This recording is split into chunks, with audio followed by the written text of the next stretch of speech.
Good morning. It's Wednesday, May 6, 2015, and this is your morning edition on I-24 News. Coming up later today, the French President François Hollande joins Gulf leaders in Riyadh to discuss burning Middle East issues. 24 hours before the polls open, the race for the British Premiership enters its final stretch of what has been deemed as the closest elections in decades. And later on the show, Nepalese students who attend college in Israel cope with the devastating aftermath of last week's earthquake. Good morning, I'm Yael Wisner-Levy, and we begin with the latest from Riyadh, Saudi Arabia, where leaders of the GCC, the Gulf Cooperation Council, are gathered to discuss burning Middle East issues.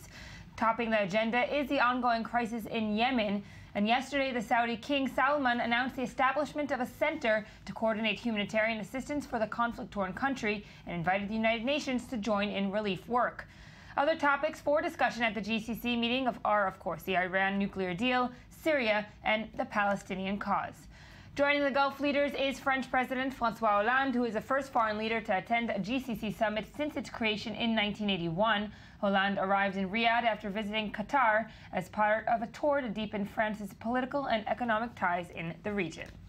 To discuss the significance of the summit as well as the French involvement, we're joined in studio by the former Israeli ambassador in France, Ambassador Daniel Strech. Thank you for joining us. Good morning. Good morning. And by I-24 News Senior Middle East Analyst Ali Waked, thank you for joining. And of course, Ruti Sinai, I-24 News Senior Editor. Good morning. Welcome back, of course. Thank you. And let's take a look at the following report, and we'll take it from there.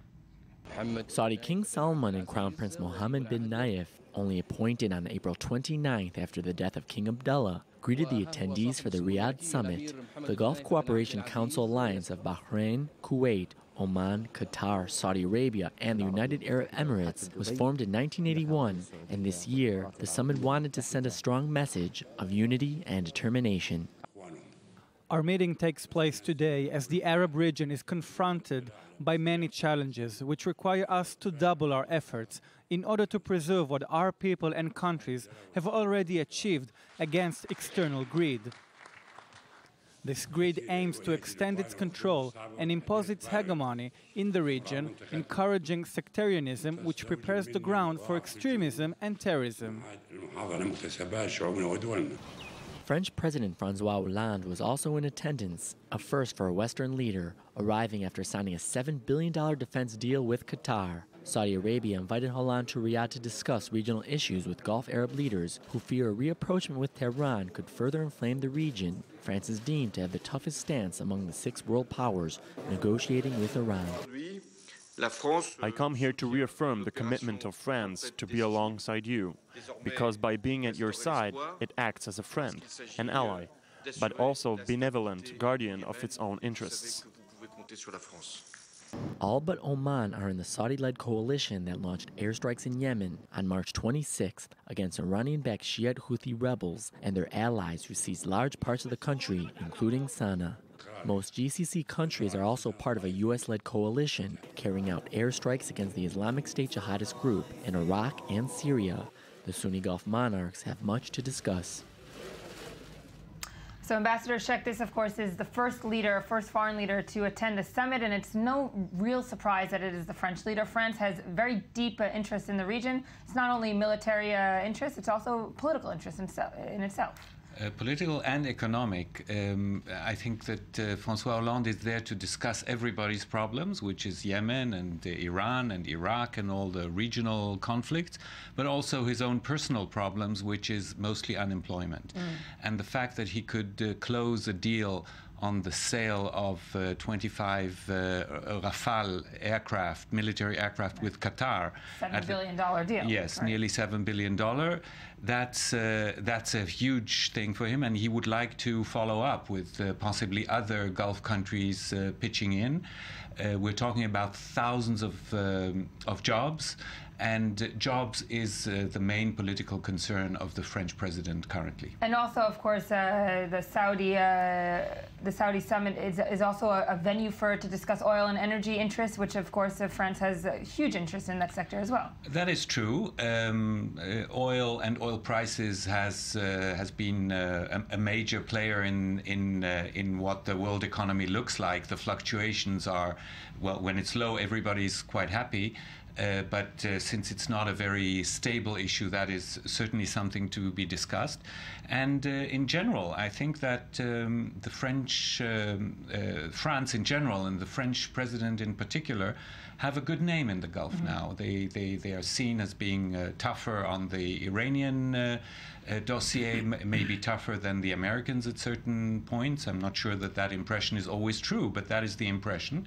And I think he's being rewarded by this very handsome reception that he is enjoying in I think Riyadh. Also, if I may just want to add one more thing, is that this is the way, because the GCC, as you mentioned, in its 34-year history, they've never invited, except for Ahmadinejad, I think, a foreign leader to join them. And this is their way of also saying a bit to the U.S., you know, we have others, you know, you're not our only savior against crutch. Iran. Yes. And of course, they're both sharing membership, if you will, on the U.S.-led coalition against ISIS. And this is, if you will, the Western nation that's joining in the Sunni-led coalition to say we're here and we have your back. Definitely, that is not particularly the French role. It is the role of the West in general, of Western powers. But it is also for him a sign of being having a leading role in that coalition and not leaving it entirely in the hands of the Americans. And I think that for the GCC countries that is important.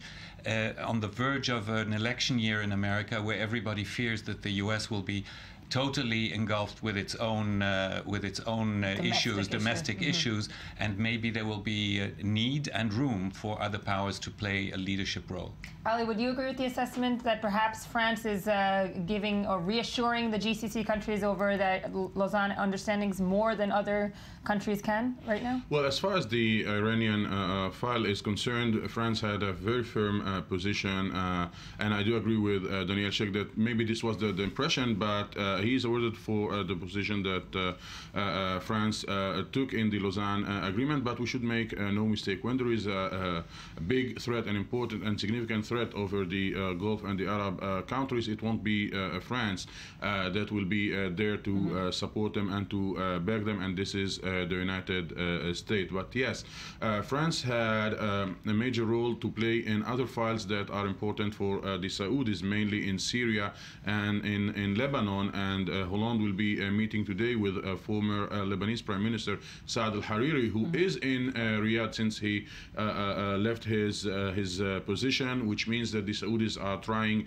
to build this roadmap that they hope to see in the region, guarding and saving more their interest. And Yael, I think that the economic issue, in spite of the fact that the big headlines were Iran and Yemen and Syria, the most important is what Hollande will try to gain from this trip. And I do agree with Daniel Sheikh. The trade that will be made between France and the Gulf countries will be important for Hollande if he wants to present for the next presidential, when we are seeing reports in France that the second round maybe in the elections will not be between the socialist and the right-wing party, but between two right-wing parties, including Marine Le Pen from the National Front. And Hollande need to bring receipts to the French people in the material of the economy. But it was there. France was always there in the shadow of the United States. Now, when the United States send messages that they are taking some steps backwards, and they are trying to focus in on the American internal level, and they created some vacuum that France, more than Britain or Germany, is willing to fill, especially when we know that the French economy needs so much this Gulf money.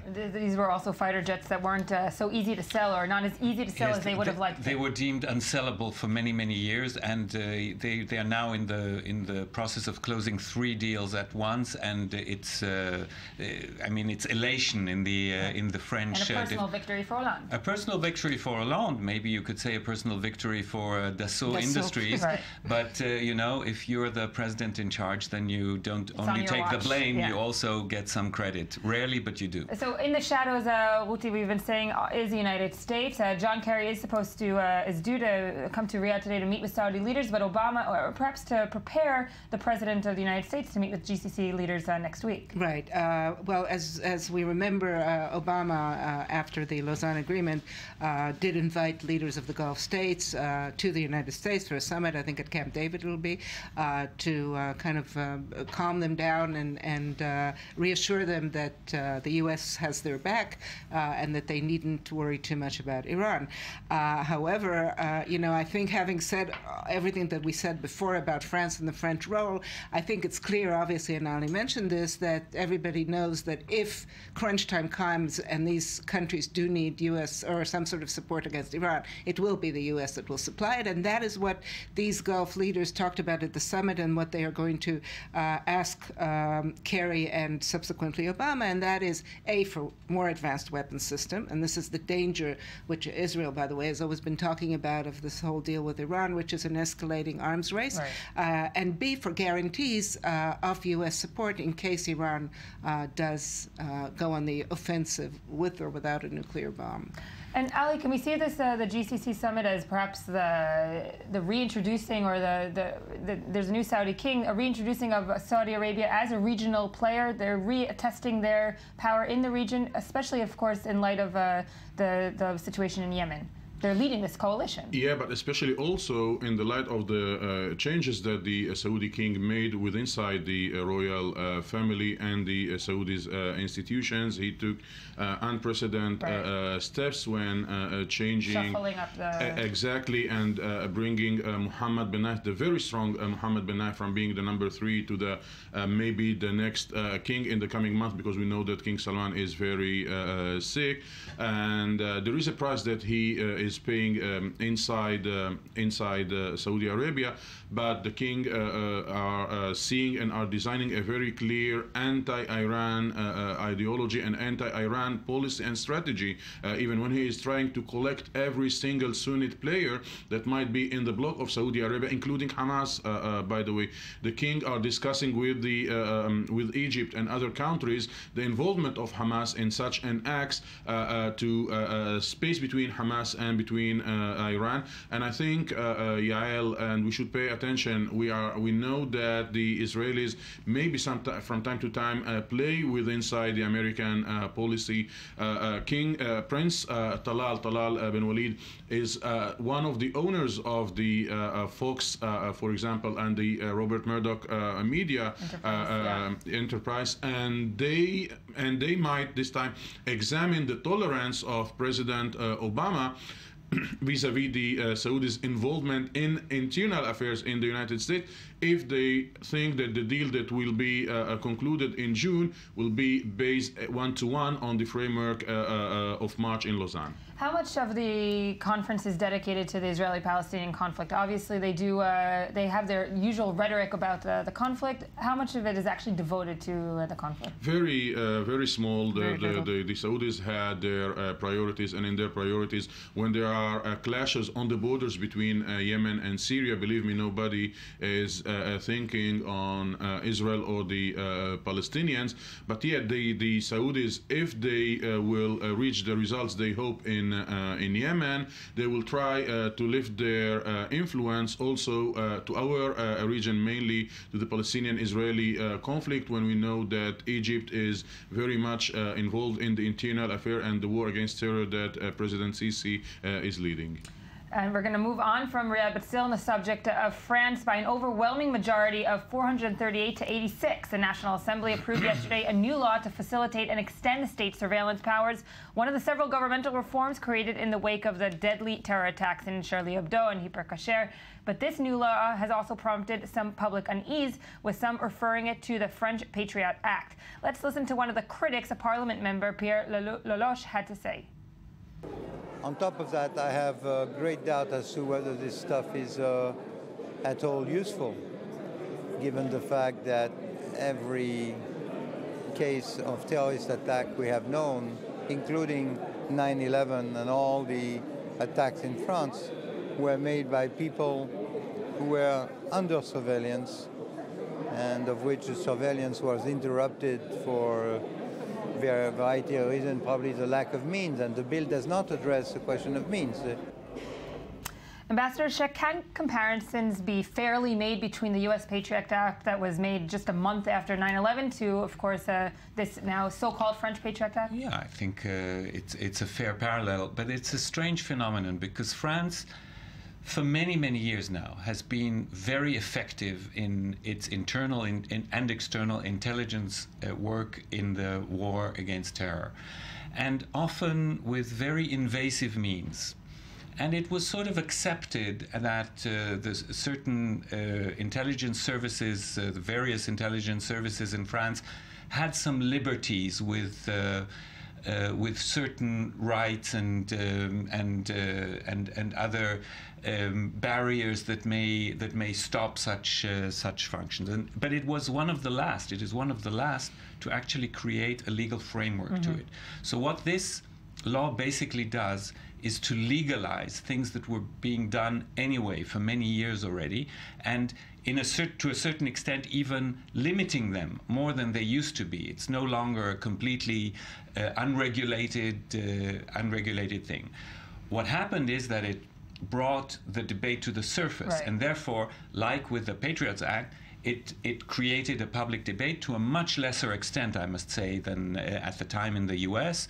I think the American people are more spoiled to a certain degree with their personal rights and privacy and all these things. The French general public is less particular about this, and you can see and more cynical, if I may. Even the numbers of the vote show you that while there is certain controversy in some civil society groups on the political scene, very few thought that it was worthwhile opposing such an act. But is it because of perhaps the proximity after the Charlie Hebdo terror attacks?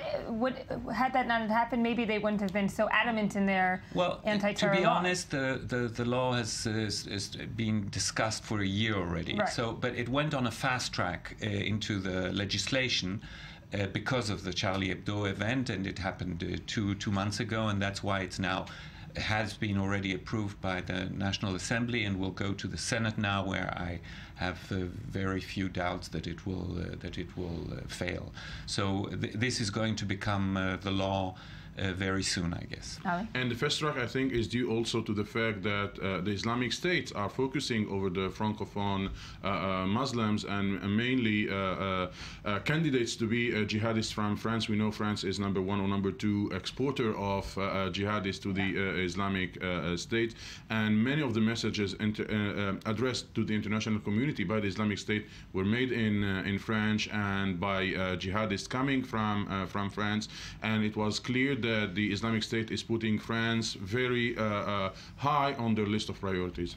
Ruti said a more cynical... I think that the French are, the Americans, I mean, although they're both based constitutionally on the same principles of, personal rights and liberties and Civil so on. rights. Yeah, but I do think that the French have somewhat of a more savvy, attitude towards... They're more realistic, you may say. Cynical is a bit strong, but they're more realistic. Right, but in any case, I mean, between the U.S. Patriot Act and today, there's more than a decade has passed. Yeah. Why did it take that long for European countries to realize, this is what an American would say, why has it taken more than a decade to realize these, because, anti-terror... when it hits close to home with such horrific results as we saw in January, you said 2 months, it's already January, we forget. Yes.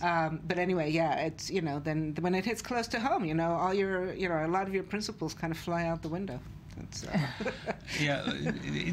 Unfortunately. No, I mean, again, the French were doing many of the things that were legalized by the Patriots Act, were doing them anyway, only without any legal control and framework. Surveillance is something that the French services have been very effective in. And the trouble now is, following up on what Ali just said, is just that the numbers have grown.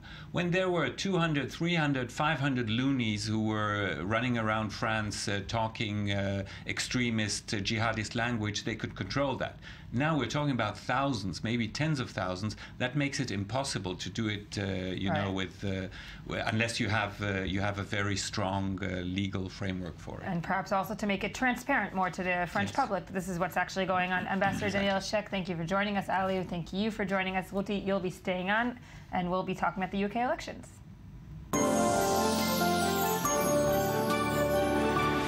We're going to cross the channel now from France to the UK, where the general election polls will open in just over 24 hours, and where there's still no clear prediction for a winner in these elections. They're dubbed the closest in decades. According to the most recent poll published yesterday, the Conservatives and Labour parties are neck and neck, each obtaining about 33% of the votes, and trailing far behind are the UK Independent Party and the Liberal Dems, with 12% and 10% of the votes respectively. Meanwhile, the incumbent Prime Minister, David Cameron, and his main opponent, Ed Miliband, are both scrambling to meet as many potential voters in the hopes of securing a win by point rather than by a knockout. Joining us from London is I24 News European correspondent Jonathan Sacherdati. Hi, Jonathan. Good morning. Good morning, Yael. Let's take a look first at a report which summarizes the campaigns up until last night and break it down from there. Closing hours of this campaign, you can make all the difference with our country moving forward, not going backwards with Ed Miliband and the SNP. That's what it's about. With just 2 days to go until the elections, the UK's parties are making final appeals to the undecided voters. Let's elect a Labour government and make this country work for working people. Once again, thank you very much. At the moment, it seems as if the elections will come down to one of two. Current Prime Minister David Cameron and opposition leader Ed Miliband remain neck and neck. But it seems as if both parties will only win around 33% of the vote. According to a poll, incumbent Cameron won the last televised debate, featuring himself, Miliband, and current Deputy Prime Minister and leader of the Liberal Democrats, Nick Clegg. I'm going to disappoint you because, look, we've got 7 days to go, and I'm going to fight everything I've got those next 7 days to get an overall majority. But it may be all the others who really determine what happens. One of the parties to pay attention to on Thursday is the Scottish National Party, who's expected to pull voters away from the once influential in Scotland Labour and could become Britain's third largest. And Miliband promised his party would not work alongside the SNP. Let me be plain. We're not going to do a deal with the Scottish National Party. We're not going to have a coalition. We're not going to have a deal. And let me just say this to you, Simon. If it meant we weren't going to be in government, not doing a coalition, not having a deal, then so be it. Thursday's outcome remains uncertain as the hours tick down to what is set to be the closest elections in nearly 50 years. Jonathan, again, thank you for joining us. Can we still say it's neck and neck? We're seeing some polls giving a lead to the Conservatives as of the past few hours. We are, but some polls, not all polls, and we can also see that those polls have been so close that it's very difficult to call it. What does seem somewhat likely is that there will be another hung parliament, like in the last general election, which would mean that there'll have to be some sort of coalition or minority government or some sort of arrangement that will enable a government to be formed at all. And even then, it may be an unstable one that doesn't last very long. Something that, of course, people aren't that unused to in Israel, but here in the United Kingdom, that just isn't how we tended to do things in our first-past-the-post system, which has traditionally returned a majority government from one party with the other main party in opposition. So the smaller parties that are trailing behind in the polls, are they given now more weight, can we say, because of this hung parliament scenario? That's absolutely right. Just as in the last election, the Liberal Democrats found themselves in quite a powerful position despite not getting a large percentage of the vote compared to Labour and the Conservative Party. This time round, it's not just the Liberal Democrats, but it's also the United Kingdom Independence Party, or UKIP, which is a Eurosceptic party, and, surprisingly, some might say, the Scottish National Party, fresh from its near defeat on Scottish independence, the referendum that was held in Scotland for independence from the United Kingdom. The party has surged in its support in Scotland, and some polls have even suggested that it could actually take all of the Labour seats in Scotland itself, which would return it in a very strong position in Westminster, giving it the ability to perhaps hold a Labour government to ransom by insisting on certain red line issues that would definitely not be in the interest, some say, of the English voters who won't have had a chance to have a say about those particular members of Parliament being there in Westminster. Ruti, a lot of the international media is dubbing these elections as the boring British elections, and they like to joke around about the more less colorful, shall we say, elections. It's only 6 weeks of campaigning. It's a very short time. But in any case, there are big issues that UK voters are going to the polls for. Right. Well, of course, the big issue is Europe. One big issue, and the other big issue is domestic, which I think is even more relevant for most for most British voters. We're talking about the health system and the national health, education, and again, and this is where the nexus is with the foreign policy, which is the relationship with Europe. But by and large, I think if I want to sort of go in a bit of a different direction, because we on our website, on our I24 News website, had an editorial yesterday, the headline of which was the UK election and the Jewish question. And one of the unusual things in this election is that one of the candidates, Ed Miliband, is in fact Jewish. And I was laughing because I think that for decades Israelis and Jews, because of their diaspora experience, I think, have always asked, is so-and-so good for the Jews? It stems from the time when there were local governors and rulers and kings who were good for the Jews and bad for the Jews. I think it's kind of a funny question to ask now that Israel is 67 years into its independence. Jonathan, you want to weigh in there? The poll numbers mostly are giving Jewish voters leaning conservative much more than towards Ed Miliband. Well, we have to be very careful when we talk about a Jewish vote because, of course, Jewish people in the United Kingdom, like any other group, vote on a number of different issues, not necessarily connected to their Judaism. That aside, you're absolutely right. The polling seems to indicate that Jewish voters are more interested in David Cameron. Hardly a surprise when we look at Edward Miliband's record on Israel and even on other issues. For example, he was whipping his party to vote in favor of a recognition of Palestinian statehood at that controversial symbolic vote in the House of Commons. But the Financial Times got it right when they quoted a Jewish leader as saying, "When you told me we might have our first Jewish prime minister, my first reaction was, I didn't know David Cameron was Jewish." I think we're looking here at the fact that Ed Miliband is Jewish, halachically speaking, but when it comes down to his upbringing, he's the first to admit that he didn't have a particularly Jewish upbringing. It was more of a socialist upbringing, if we're to look at a powerful force in his history. And really on Jewish issues, I don't think many Jewish people feel that he's particularly connected to anything that they feel is important in the election. Right. So the Jewish vote may well, in fact, swing towards David Cameron, who this week was campaigning in the constituency of Hendon, which is a North London constituency with a high percentage of Jewish voters. It's a very marginal seat, which the Conservative Party is hoping to hang on to, but it really only won. It swung from the Labour Party by only a few votes last election. And he's specifically been appealing to Jewish voters there on all sorts of issues, even pointing out that he feels that it would be a bit of a disaster for Israel if the Labour Party got into government. Jonathan Sachardati there in London, thank you for joining us. Ruti, thank you for joining us. The Jewish vote may be small, but it's being intensely competed for. We'll speak coming up next about the members of Egypt's Jewish diaspora convening in Israel to discuss preservation of sites.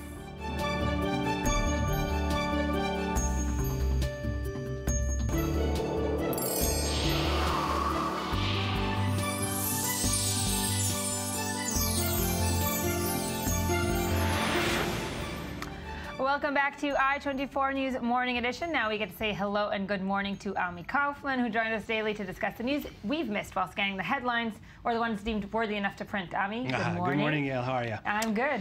We're going to start today with another tragedy in the Mediterranean Sea. About 40 people have drowned. A boat that was carrying 137 people, it was a dinghy, suddenly deflated, and 40 people fell into the water and died. This is bringing the number up to 1,829 from the beginning of the year. That is 20 times higher than the same period last year in 2000. And they've just met in Luxembourg about a week ago to discuss what they were going to do, and this is actually... Haven't heard of any serious steps so far. Of course, the last biggest one was in late April.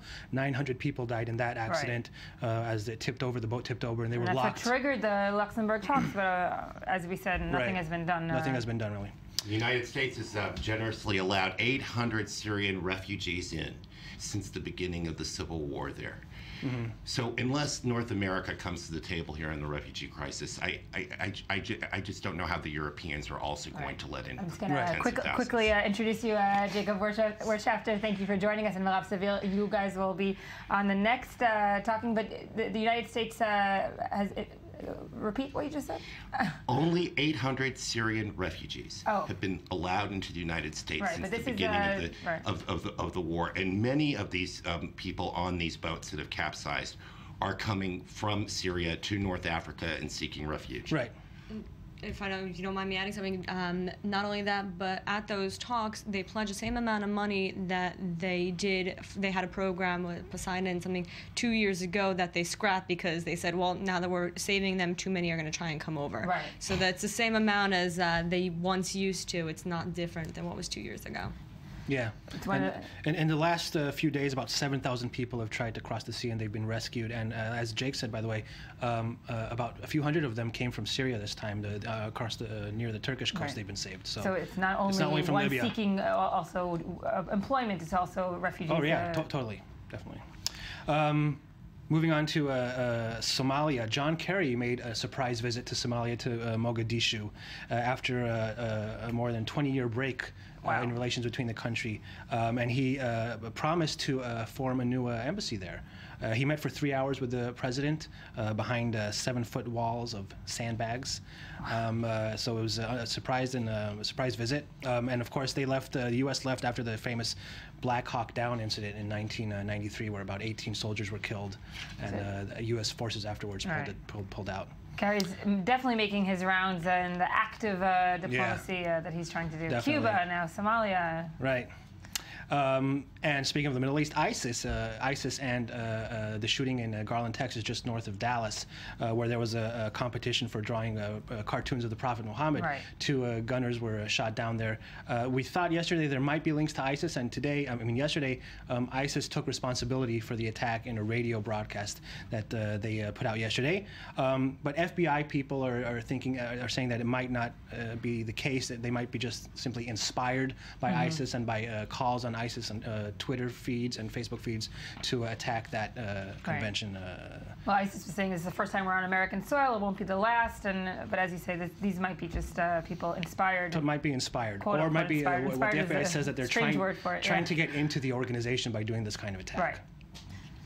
This is a great story that's going on in Europe. This is my favorite European story, the feud between Jean-Marie Le Pen and his daughter Marine, the head of the Front National. This is a real drama. Now, she's been trying to kind of like detoxify her party and distance herself from what her father used to say, her very racist remarks about the Holocaust and other things.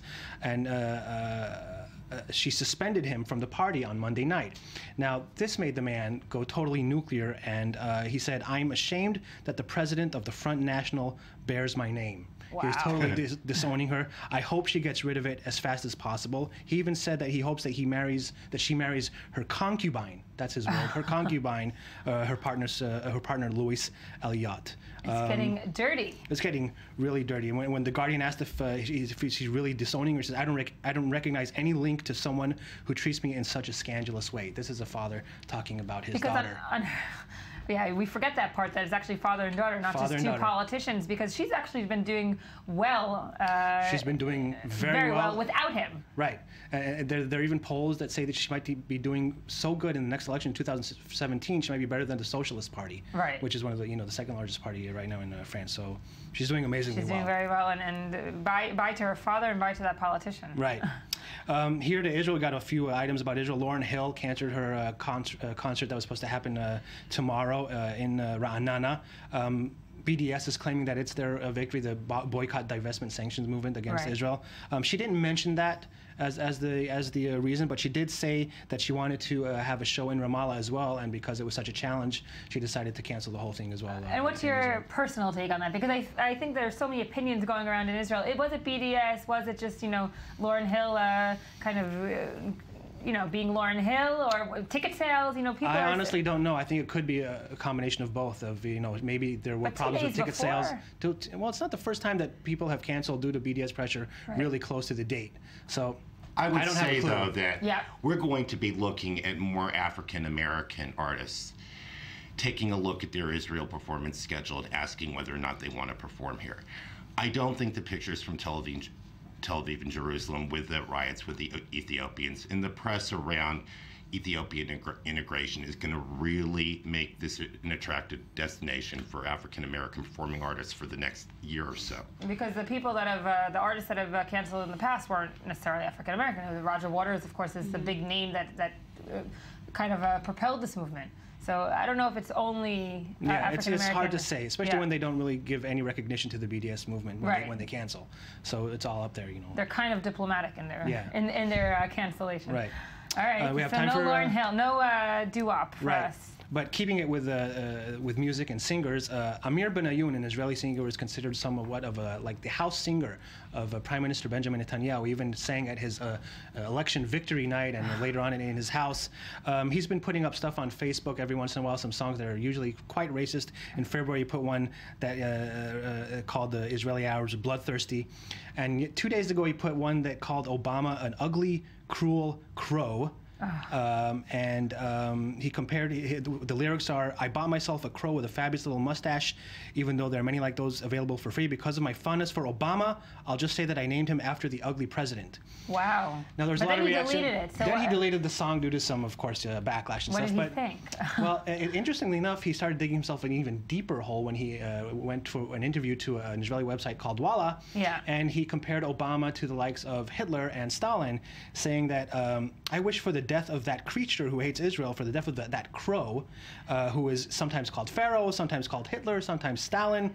Today, the one who is working so hard for us, the Jews, to die is Obama. So Obama is in the same category as those. And he has quite a following in Israel. He has a huge following. There's a reason that Benjamin Netanyahu brings him over to the house to. Right. Well, you know, as they say in hip hop, I just want to wait and see what Kanye and Jay-Z will cook up for Netanyahu. You know, we can start the battle of the raps.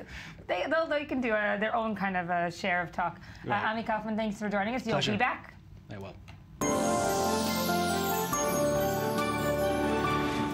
Earlier this week, dozens of representatives of Jewish Egyptian descent arrived from the United States, Canada, and France to attend the 6th International Conference of the Jews from Egypt, which took place near Israel's Dead Sea. The conference's main topic was the preservation of Jewish sites in Alexandria and in Cairo, which, of course, have lost quite a bit of their former glory. We're joined, of course, in studio by I-24 News contributor Jacob Borchafter. Jacob, thank you again for joining us. And I-24 News reporter Merav Savir. Merav, you were at the conference. Yes, I was. And you filed this report. Let's take a look. Several dozen members of the Egyptian Jewish diaspora arrived in the Dead Sea on Sunday for a 3-day conference.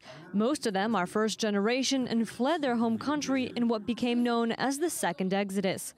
Events got underway with the screening of an upcoming documentary about the Jews of Egypt by Elliot Malki, who himself left Egypt at the age of 18. The moment they confiscated all my father's assets in the 60s, very early 60s, it was almost impossible to carry on life normally. I have beautiful memories of Cairo. Until 1948.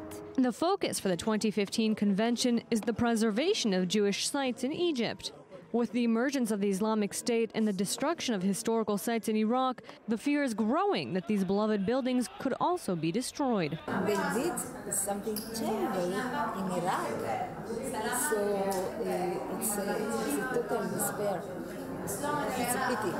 The topic of preserving Jewish sites in Arab countries was presented to UNESCO Secretary General Irina Bokova last June. UNESCO, they are talking and doing preservation of holy sites, of Muslim holy sites, of Christian holy sites. They didn't touch yet the Jewish holy sites in Arab lands.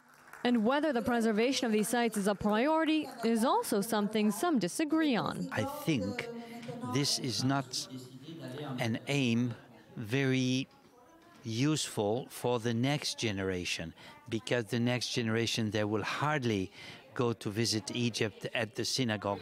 For some, it's simple. These buildings need to be preserved so the world knows that once upon a time, Jews lived in Egypt. It proves that we were there for thousands of years. if it's gone, then there is no history, and there is nothing to tell the world that we existed. Merav, is it safe to say that UNESCO coming in now is a little too late? I mean, there's so much destruction that has already gone down, not only in Egypt, of course, in the entire Arab Iraq. world, yes, especially with the emergence of the Islamic State in Iraq and Syria. But if you ask these people who are at the convention, it's never too little, too late. Anything that they can preserve from what's left there is good for them, because the number of Jews left in Egypt, you can count on two hands, and it's just going down by the day. They're all elderly, and they can no longer care for these holy sites. That includes not only synagogues but cemeteries as well, where a lot of these people, came to the convention, that it's their ancestors who are buried there. And a lot of them I was spoken to, one of my main questions was, have you gone back? You fled in the 50s, have you gone back? Some of them said yes, some of them said no, and those who went back said it's a completely different world. They don't know if they're going to go back again. They don't know if their descendants are going to go back again. And that's where Elliot Malki, the filmmaker, he's brought up a very good point, saying, we don't know if the Jews are going to be going back to Egypt, especially in the way the Middle East is going. It continues. I mean, the Muslim Brotherhood is no longer in power in Egypt, but that doesn't mean that extremist groups aren't hiding in every corner, as we see in the rest of the Middle East. That they don't know if they're going to go, and whether or not preserving these holy sites is a priority for them. What he said is, regardless of whether they will stand the test of time and politics, and that was an interesting comment that he had made, is out there. We don't know the answer to that. Which is exactly my question to you, Jacob. You know, governments in the Middle East and in Egypt are changing at such a rapid pace. Can governments be held responsible for preserving these sites? Or is it something that has to go to international bodies like UNESCO? Well, you did see that in Egypt, that beautiful synagogue in Cairo, the Shar Shamayim synagogue. And that synagogue is safe. It's preserved. It's in downtown Cairo. I've been to it. And it's a gorgeous place. Yeah. And the Egyptians take its existence and preservation and security very, very seriously. Look, there used to be 60 synagogues at the height of the Egyptian Jewish population in all of Egypt. Cairo and Alexandria, there were about 60 synagogues. There were about 12 holy sites that either were saint sites or cemeteries in Egypt.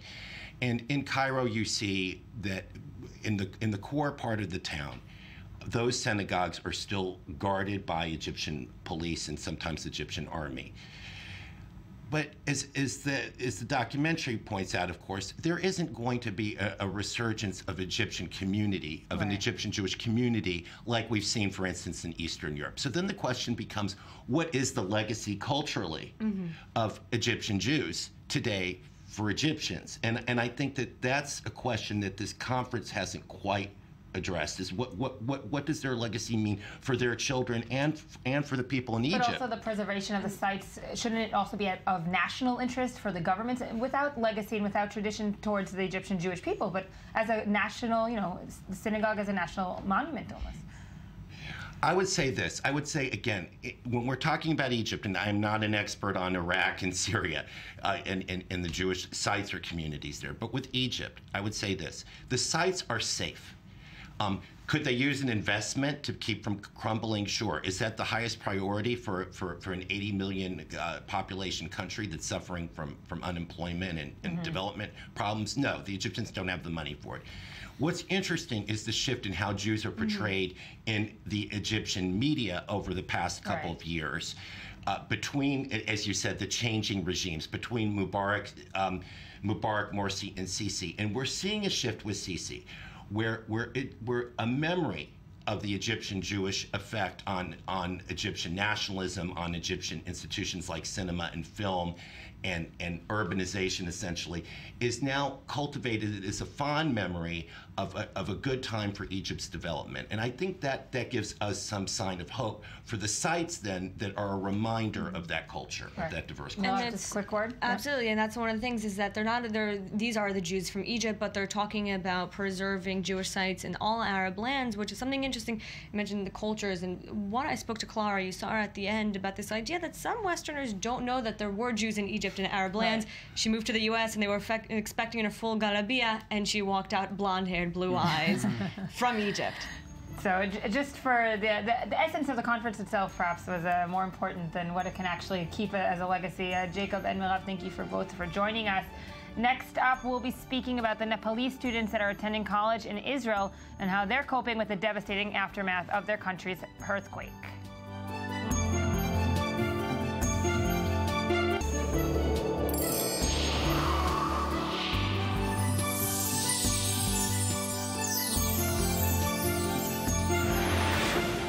Welcome back to I-24 News Morning Edition.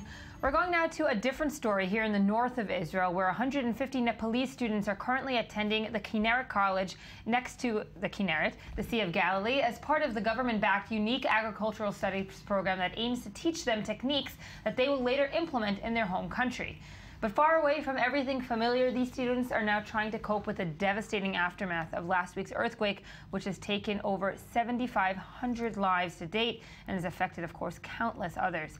Joining us in studio is I-24 News culture correspondent Shachel Peled. Shachel, you met with them yesterday. True. Good morning, Yael. Good morning. Well, sadly, now that we're over a week after the Nepali disaster, the headlines are starting to fade away, and we're left with tens of thousands of Nepalese who are now only beginning their very difficult journey. Here in Israel, as you mentioned, 150 Nepalese students are studying in the Kinneret College, the academic college. They're part of a agriculture mentoring program, and it's almost impossible to imagine what went through their minds and how they felt once they heard the news.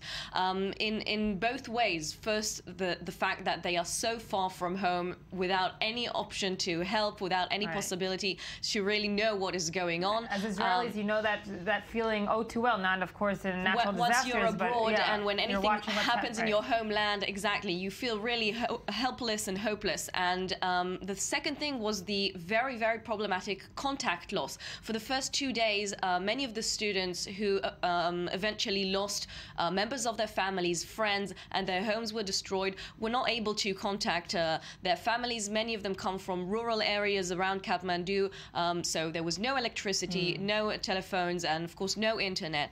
And hearing what they had to say and how difficult it was to cope with this situation was really heartbreaking. We talked to a student called Shankar who managed to reach a friend of his only a couple of days later, and he told him what happened to his family. Here's a few words from what he had to say to tell us. And he told me all the houses are broken down, and my house also broken down, and so people no have home, and people already outside. What about your family? Family is okay. Fortunately, family is okay, and other thing is too much destroyed, and now they don't have a home, no tent, no cloth, no food, and they're living outside.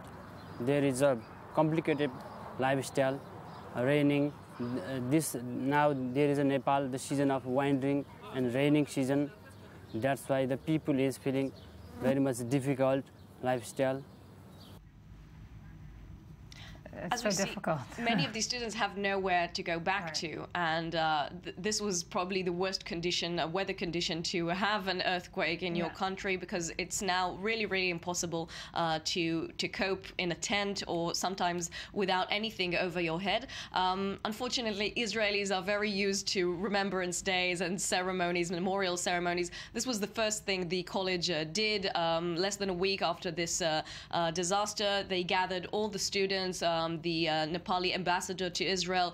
They had this moment of silence and a ceremony they held in the college. And now, in conjunction with the Jordan Valley Regional Council, they initiated a campaign to start and raise donations to the families. We saw Shankar speak, and behind him there were empty boxes, and boxes starting to become full with equipment they need. Now, what they said that... This is the college organizing, or the students themselves? This is the college organizing and initiated by the college. Of course, the students are taking part, the students' union there is taking part, and what they're trying to do is, first of all, once they contacted their friends and families, they try to get a list of the most needed things. It starts with dry food, rice, oil, flour, sugar, and especially housing equipment, anything that has to do with tents, of course, warm clothes, coats. So these are the first items they are trying to raise, and happily enough, yesterday was the first day when we were there that they just opened this collection center. We already saw several people coming in with clothes, with bags, with food, already trying to take part of this. Civil organizations here in Israel, not even organizations, just people trying to, as you say, just gather some dry goods and so forth. It's true. However, as we were talking to the head of the regional council there is some criticism. Many people of the Israeli public say you must take first care of your own people. The poor in Israel suffer while there are no raising donations for them. Especially this was a difficult week here in Israel with a minority of the Ethiopian Israelis protesting over and over again about how harsh their situation is here in Israel. And they keep claiming that no one is giving any attention to them. So there are people similar saying criticism to the Israeli aid that has been flown over to Nepal. Exactly. And, gigantic really millions and so forth. of taxpayers' money, and this criticism was answered there at least by saying that it does not come one on top of the other. It is possible to do both. There is a very strong connection between the Israeli and Nepali people. First of all, apparently Nepal was the first country, the Asian first country to vote yes for the establishment of the independent Israeli country. There you go. And throughout the years, whether in UN decisions and everywhere and in the international community, Nepal was always by the side of Israel.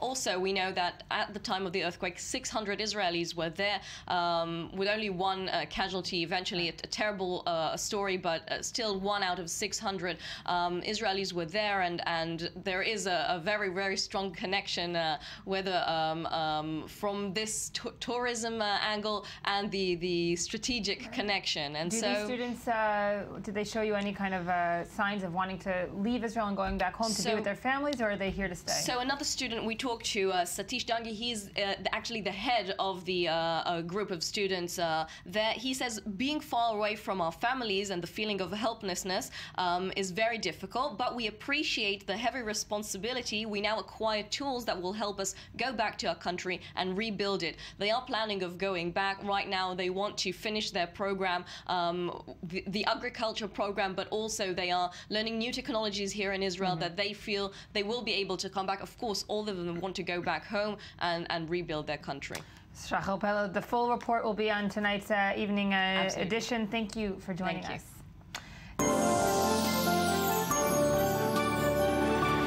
And here again is Ami Kaufman, who is here today, of course, for the Spiral Viral. That is the web review. Ami? Hi again. Good morning. Bow tie in place. That's right. It's going to stay around for a while. Good. We're happy about it. I have 2 girls that are aged 7 and 5, and this video that I'm going to show you really kind of spooked me. Okay. This YouTube prankster called Joey Salads took things seriously and wanted to raise awareness about how children are abducted. He went to a playground, went to some parents and asked for their permission to approach their child and ask them, some questions. And he asked the parents, "Do you think your child will come away with me?" And the parents said, "No, I tell them all the time not to talk to strangers," which is what I do, by the way. Let's see what happens in the video in one of the parents. You gave me permission to put it to the test? Sure. All right, I'm gonna go do it. Hey, you like puppies? Like a puppy. Guess what the puppy's name is? Donuts. Yeah. You like puppies, right? You wanna go see the other puppies? I got a bunch of them. You wanna go? All right, let's go. Come on. That was very simple. It was very simple. All the mothers pretty much do the same thing. They raise their hands, so they just can't believe that their kid just went with a stranger. And it happened each time during this video. It got my heart going like crazy. No, I'm all goosebumped all over. Wow. What can be done then? I don't know. Besides, pretty much. Well, I don't know. Just tell your kids more often, I guess. There's not much you can do about it, but just raise awareness. Don't listen to the man about the puppies. Okay. Yeah, just don't really trust your kids. I think that they really know what . Anyway, off to the next story from the Daily Mail. Everybody's been talking about the death of Sheryl Sandberg's husband, Dave Goldberg. Sheryl Sandberg is the COO of Facebook, and he died while in Mexico. But now we know the reason. He died of severe head trauma after falling off a treadmill at the resort gym that they were in vacationing in Mexico. Very young. Very young. He was, I think, 47. I think the number. Yeah, right. So that's it was kept under the carpet. I think it was kept for a few days under the carpet, and now they let it out. And then Sheryl herself also posted yesterday a very heartwarming, a tear-jerking farewell on Facebook that's been shared all over the place. I mean, if you read it, your eyes are not going to stay dry. It was really emotional. Completely. She speaks about him, of course, in her book. Yeah. And so forth. He was all he was being spoken about all over social media. And right, it's all over. Yeah. Terrible news. Terrible news. Yeah, keeping it light in the viral. Okay. Yeah. I grew up in Texas. And this is a lovely Texas story. Chuck Norris is warning about a federal takeover of Texas. It started out okay, and then we got to Chuck Norris. Chuck Norris is scared that the government is going to take over Texas. Wow. There is a military exercise called Jade Helm 15. It's going to take place in July and August for about a month. And there's some conspiracy theories going on in the right wing in America that this is an attempt to take over Texas during those 2 months. Takeover meaning what? Texas until now has been completely separate from? I know that there are those that it's a good question, but yeah, I don't know exactly what they're trying to say, the right wing, but there are enough right wing conspiracy theories going on that even top politicians are believing it, especially Ted Cruz, who is running for president, and the governor of Texas, George Abbott, who asked the state guard to monitor the training exercise while it's happening, just to make sure taxpayers' money. Yeah. Just to make sure that nothing fishy is going to happen. Going to the right place. Yeah. Right. Wow. I think Ted Cruz just needs like another boost for his candidacy. I was reading today that there's so many contenders in the U.S. race that the media just doesn't know. They don't have enough reporters to actually cover each candidate. Yeah. So I think you need to differentiate yourself, and by sending the National Guard, State Guard. Yeah, and there are more contenders to come, by the way. Sure. Walker and Jeb Bush. This is a really cute one from the Ellen DeGeneres Show. It's a video that's also going viral. Kevin Spacey, as we all like to call Frank Underwood, from House of Cards. He has no other prior history. Right. So she brought on this kid, a 5-year-old kid called Macy, I forget her name, Macy Hensley. Okay. And she is a genius when it comes to the White House history, anything about presidents. And she creamed Frank Underwood just totally in this little quiz that they had on the DeGeneres Show. Let's watch it. Who was the first president to reside in the White House? Yes, Macy. John Adams. That's right. Did you know that? I didn't know that, but are we going to let the question get out, or are we John. I could watch this all day. This is like the best Jeopardy. Yeah. It was how old is she? She's 5. 5 years old. She's 5. Yeah. And she wants to be president when she grows up. She most definitely does. Wow. Yeah, Who she's are her really parents? good. What are they doing? I don't know, but she answered. She wouldn't go running away with a stranger, be sure. No, she wouldn't. She answered a lot of questions, and Frank didn't know anyone. I mean, Spacey didn't know anyone. Yeah, well. Speaking of presidents. He's not really Frank. Yeah, speaking of president, the current president of Barack Obama is just so cool, and I think this video proves it. Let's watch this one as well.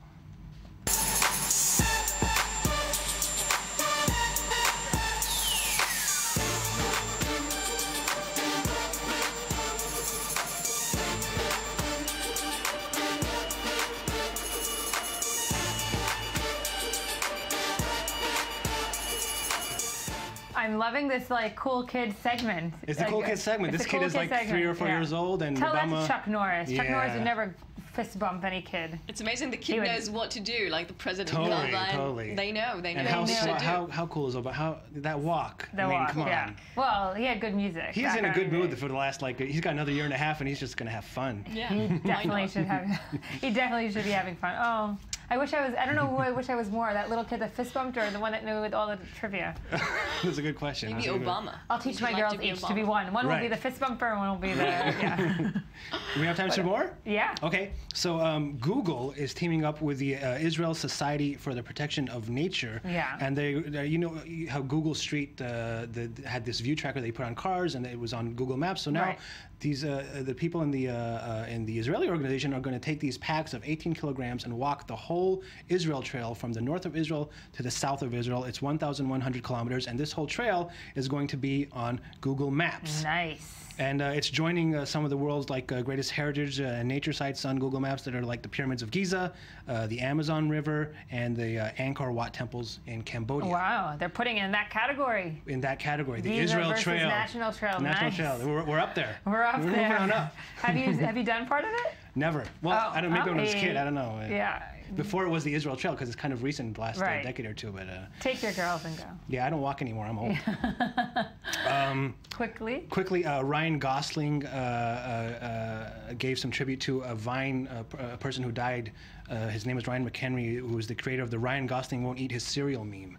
And this guy died of bone cancer, but he used to put this meme up where he put a spoon of cereal in front of Ryan Gosling acts when he was acting very dramatically. And everyone asked him to eat cereal in his remembrance, and this is the video that he put up on Vine. Wow. Well, that's a way to... That's the 2015 way to remember. I don't think we have time for it. I guess okay. There's Ryan Gosling actually did eat cereal in his. Got it. In his remembrance. Lovely. That's a nice way to remember someone that has passed away. That's a strange way, though. Indeed. Ami Kaufman, thank you for joining us. Coming up next, we're going to take a closer look on the dramatic NBA playoff semifinal results. They're just in. They're just in. So do stay with us. And next up are the headlines.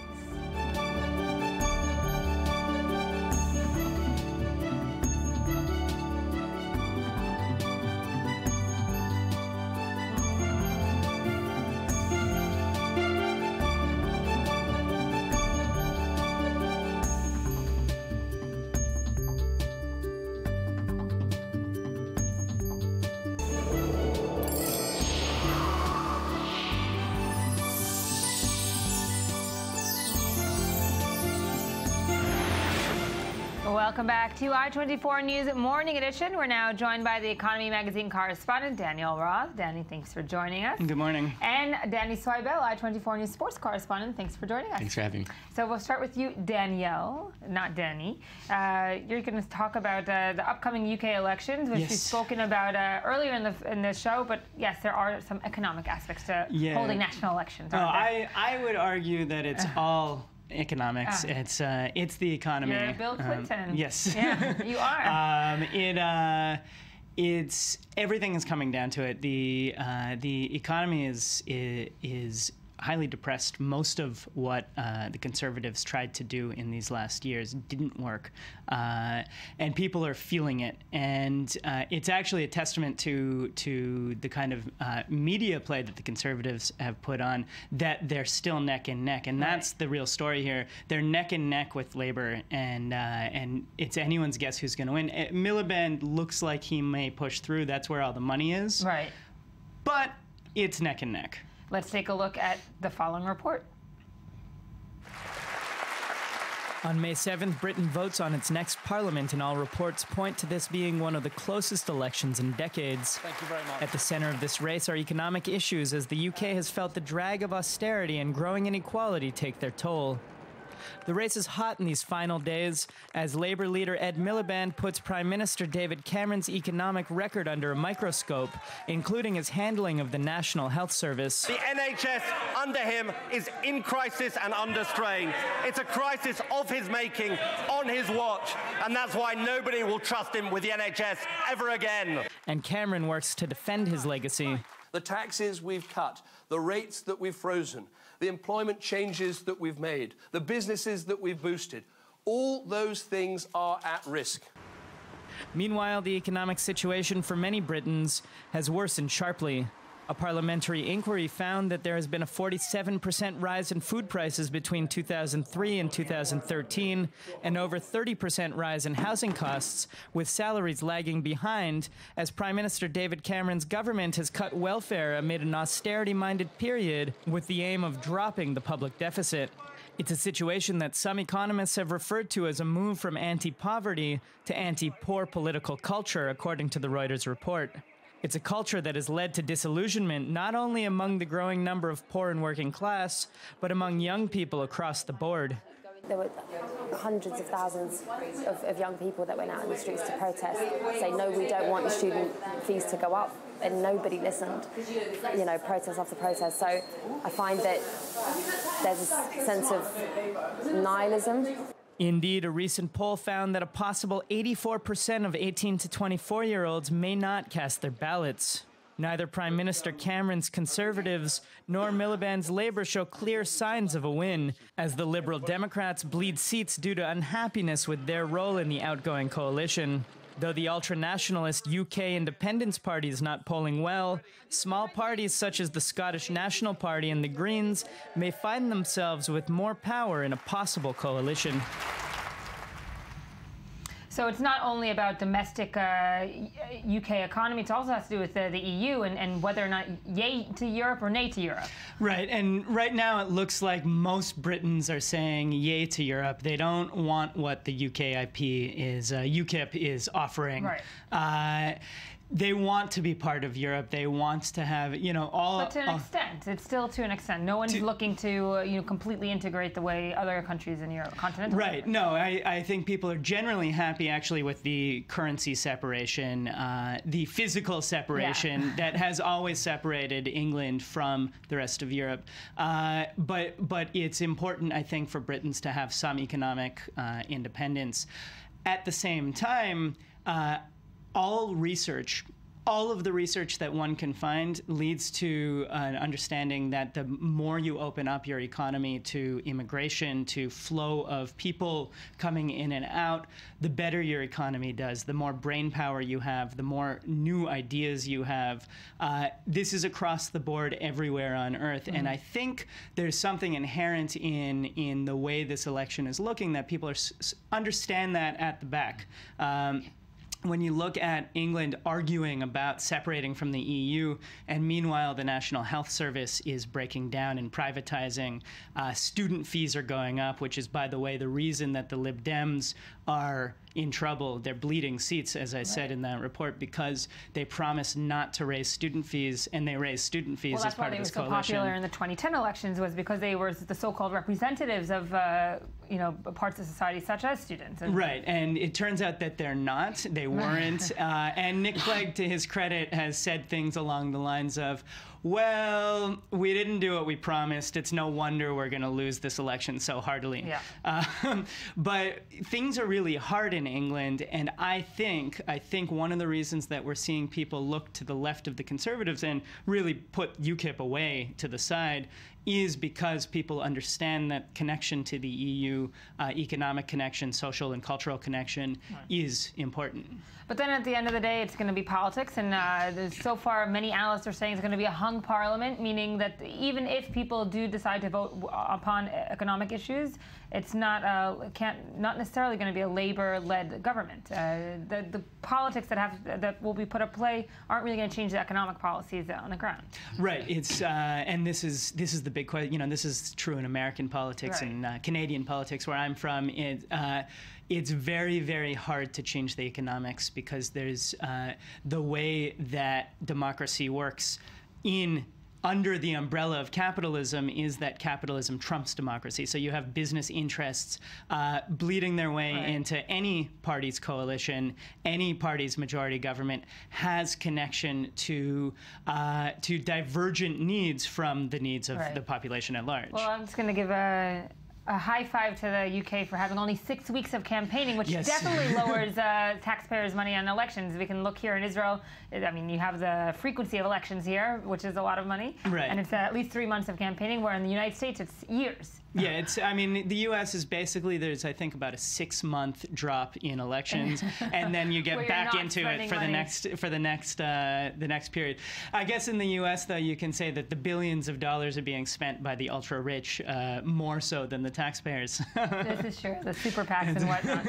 Daniel Roth, thank you for being here. Stay with us, because we're going to hear the latest results from Danny Seibel, NBA playoffs, semifinals. That's right. Where are we now?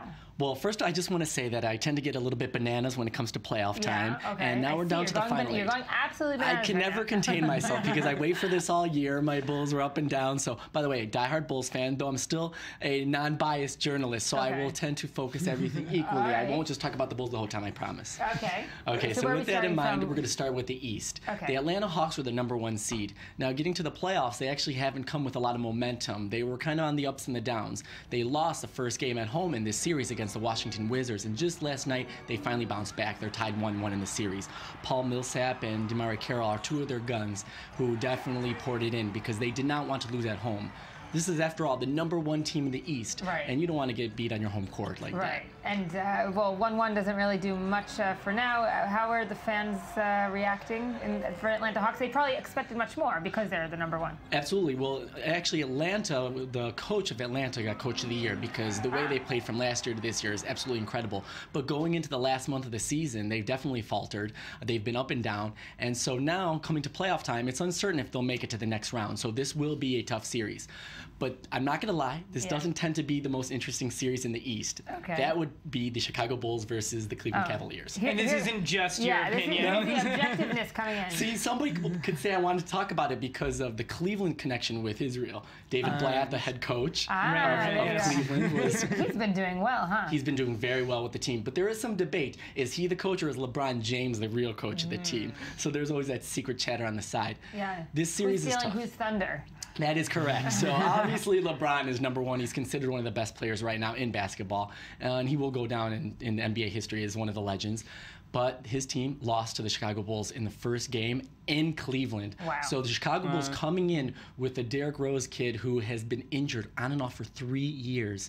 He was the MVP 3 years ago, so he finally starting to play up to form, and he really handed it to Cleveland, who are not happy with the loss and are going to go into the game tonight with a lot of intensity to really make sure that... And tonight, is it still also in Cleveland, or is it It's moved also in Cleveland, so Cleveland definitely cannot allow the Bulls to come into their home and take 2. Right. Now, Cleveland's a little bit in trouble because they lost Kevin Love, one of their best players, to injury, and J.R. Smith was...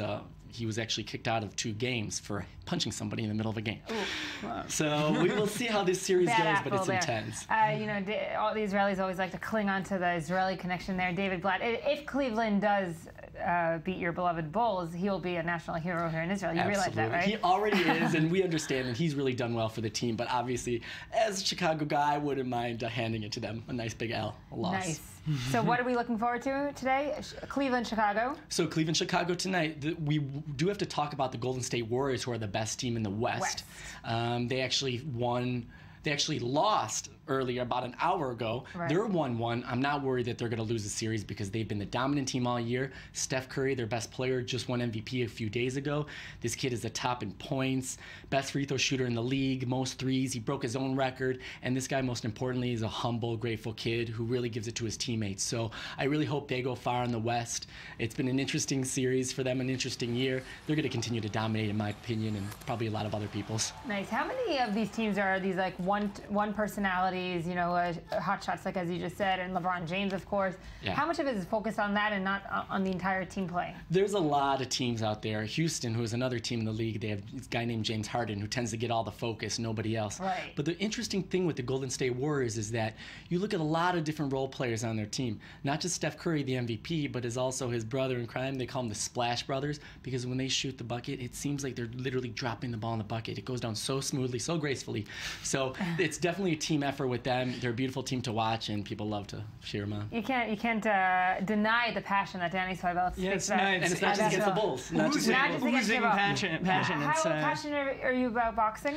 Well, I'm glad I wasn't watching that fight because I heard it was a real snooze fest. $400 million was at stake. So for something this big and people are spending $50 to $100 US to watch this, and for it to be that boring, for it to be not very enticing, it's kind of a shame.